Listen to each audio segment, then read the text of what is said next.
Today your words passed down through generations from the book of Psalms. Let us listen to these words of the Spirit.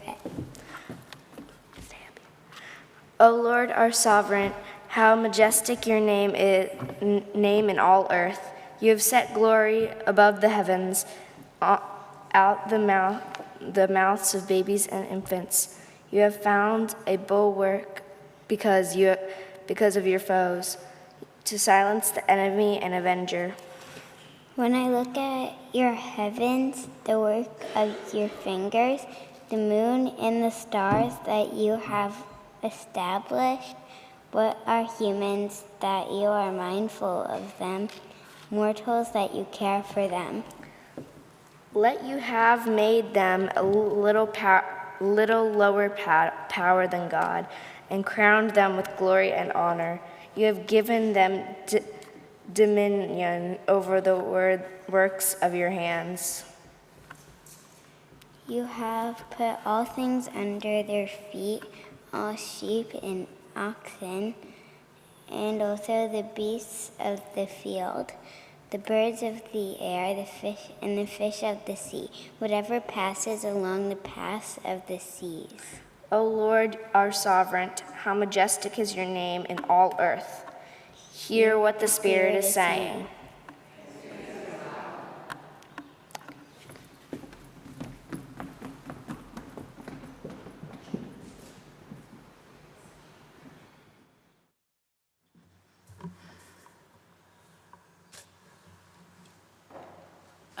I'm going to be here, okay. I was about to say AV's not going to be happy that I did not tell them, or I'm switching spaces on them. But that's out of today. Beloved,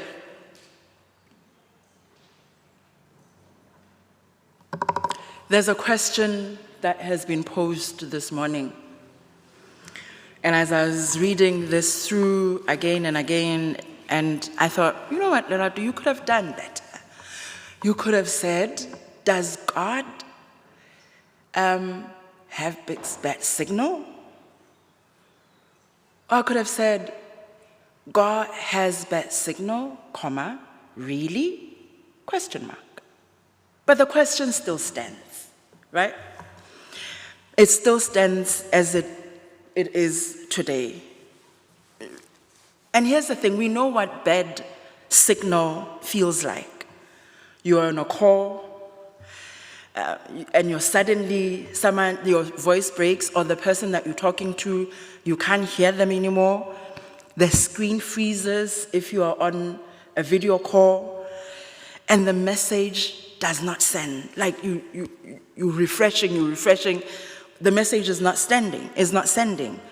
You move around from room to room, lift the phone higher, walk closer to the window, do all sorts of things. And then if you're on the call, you go, can you hear me now? And here's the thing. If you're a Verizon user like me, you know this too well. Okay, no Verizon users in this house. That's fine. That's fine. So I'm the only one who experiences this from Verizon. But some of us are not just asking about our phones when we ask this question. Some of us are asking about our prayers. We have been faithful. You and I sitting there knowing that we have been faithful. We've been waiting. You and I have done everything right. We feel that we have done everything right, yet heaven is quiet. The dream has not moved. We're still there. The diagnosis has not changed. The relationship that we want healed has not healed. We continue to pray. The door is not open, and it's still not opening. And somewhere, quietly, we don't say this in public, we don't say this to the people that we go to church with or that we pray to, but sometimes, in our own way, we ask, does God have a signal? Is my signal interrupted We might not ask it that way, but that's the question. Then comes Psalm 8, that was so beautifully read by Nora and Isla. It begins not with our question, but it begins with a praise. O Lord, our God, how majestic is your name in all the earth. Not in some of the earth, not only in this century, not only where things are going well, in all the earth. That means the signal is already everywhere. The sky is carrying glory. The moon, which I looked outside yesterday when I was going and praying about this, and I saw the moon, I was like, yeah. And that moon and the stars are already also, according to Psalm 8, witnessing to the glory of God. The birds, the water, the soil, and our human bodies formed from the dust all live within this majesty of our Creator. The signal is not weak. The divine name is majestic in all earth. I imagine myself standing on the cliffs of Cape of Good Hope. I know you just said, Lerato, I don't know what Cape of Good Hope is. Imagine, I had to consult Mr. Google. Mr. Google says Cape of Good Hope, for us here to understand what it feels and looks like. Think Cape Disappointment in Washington. Do you know it? No? Example. Big Sur Coast in California. You know? Yeah. So a couple of people know that. So that, if you think Cape of Good Hope, think those two places. But let me return to Cape of Good Hope. Cape of Good Hope is where the Atlantic crashes below, because you're standing on these cliffs, and below the Atlantic Ocean is crashing. The wind is moving across the fynbos, which is one of the flowers in South Africa.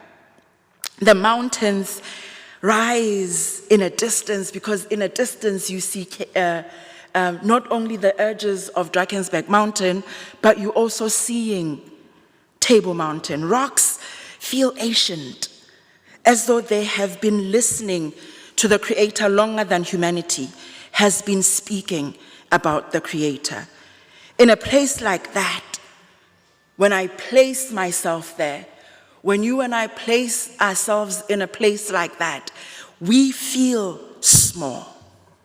Someone said it on Thursday night, and they were talking about being at the base of Mount Everest, that they feel small when they are in front of that majestic creation, the base of Kilimanjaro. They can make us feel small, insignificant, but don't get me wrong. Feeling small when you are standing in front of something that is majestic does not make us worthless. Yes, we might be small in the grandeur of everything else, but we are not worthless. We are not forgotten. We're just small. You realize the ocean was moving before you and I arrived on this earth. The mountains were standing before you knew.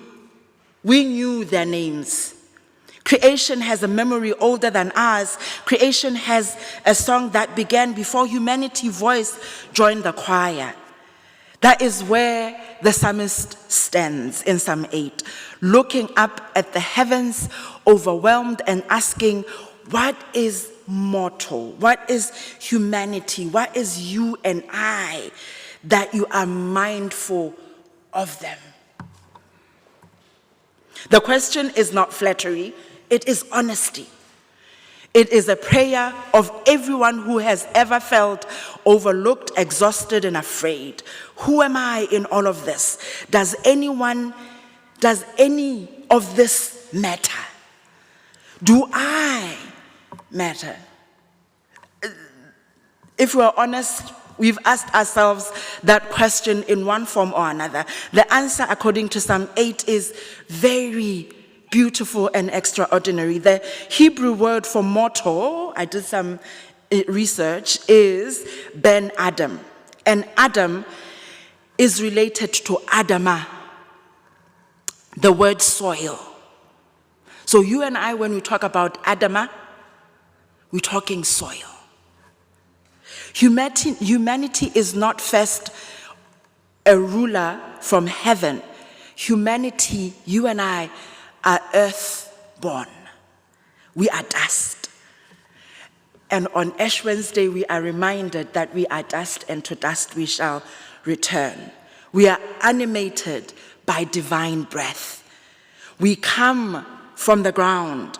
So when God is mindful of us, God is being mindful of creatures made from soil, fragile, finite, earthbound, and yet crowned with glory and honor, yet entrusted with responsibility for the living world. That is grace. Not because we have earned it, but because God, the Creator, chose it. Now here is where we must be careful, because this is also where we have gone wrong. We hear dominion, especially in Genesis. We imagine permission to take whatever we want. We hear under our feet, we treat creation as property. But the psalmist does not begin with humanity's power and might.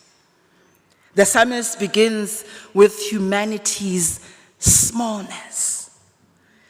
Before there is any talk of glory, there is the question, who are we, even to be noticed? Genuine dominion then cannot mean control. It means care. Control asks, what can I take? But you and I, as carrying creation, we ask, what has been entrusted to me? And this Trinity Sunday, you and I confess that this calling is rooted in the very life of God. The triune God is not an isolated power. The Father, the Son, and Holy Spirit are one God in communion, one God whose very being is shared love. And if God's life is a relationship, then creation is not a pile of objects. Creation is a verb of relationship. You and I are in relationship with the squirrel. You and I are in a relationship with those flowers. You and I are in a relationship with the soil, because we know no soil, no food. No flower, no lilies, no pollinators. No pollinators, no food. No sun, no growth of any food. This is a relationship. But it's not just a relationship, it's a household. We see this most clearly in Jesus Christ. Christ does not come into the world as a tyrant. Christ comes near. He takes on flesh. He enters the material world, moved around bodies, around water. He touched bread. He drank wine, turned water into wine. Dude. He touched the soil when he was making that paste to open the eyes. He shed tears. Christ touches the people others avoid. He feeds the hungry. He speaks peace to fear. So the church cannot worship the Creator and neglect creation. We cannot sing, "How majestic is your name," and live as though only humanity matters. We cannot pray, "Thy kingdom come," and ignore the groaning of rivers and forests and community and people harmed by violence and ecological destruction. We are living in a moment of deep groaning. Many of us are carrying personal grief, yes.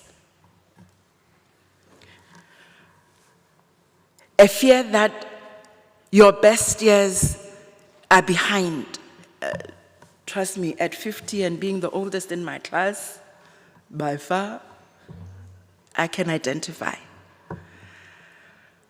A dream you have nearly stopped believing in, that some of us are grieving that. Some of us are grieving a question. We question, you're afraid to ask out loud. And the wider world mirrors that grief. War wounding human family, the land is fought on, creation strained under the weight of our carelessness. The psalm that was read, Psalm 8, holds us all in that and still asks, what kind of humanity will we become? Will we be humanity that controls or humanity that protects, that takes or that tends, that dominates or that serves? Because maybe the problem was never God's signal. Maybe we are distorted by what we have been told we are: dominion over the earth. Pride disconnects us. Grief that has no community disconnects us. Fear that goes unspoken disconnects us. Bad theology disconnects us. When we read dominion as control, we disconnect from creation. When we imagine humanity as master rather than caretaker, we disconnect from our own earth-born identity. But the triune God, God the head, God the Son, and God the Spirit always draws us back. The Father creates, the Son redeems, and the Spirit sustains and renews us. This is a divine connection. And once we are connected, it is our responsibility for what we carry. A phone connected to Wi-Fi can receive a message and send one. The church that is not called, the church is not called only to receive grace. The church is also called to transmit grace. We receive mercy, we transmit mercy. We receive peace, we transmit peace. We receive love of the triune God. We carry love into the world, into medicine, into our homes, into our fears, into love, into dreams, into places that feel most broken. So when the psalmist asks, what are mortals? It is not flattering us. It is calling us. It says, remember who you are. Remember you are dust, but beloved, you are small but called. You and I are earthborn, but we are crowned. You and I are not placed here for control. We are placed here to protect what has been made, to love what the Creator loves. Perhaps the question was never, does God have a bad signal? Perhaps the question is, are we connected to hear the divine speaking through the earth, through our neighbors, through our longing, through our joy, through our quiet that feels like silence, but is really an invitation. Because the signal is not weak. The name is majestic in all the earth. May our lives reconnect this Trinity Sunday. May our worship reconnect. May our church reconnect. May we retransmit the love of the Trinity, the triune God, through acts of peace, protection, justice, care, and love. O Lord, our God, how majestic is your name in all the earth.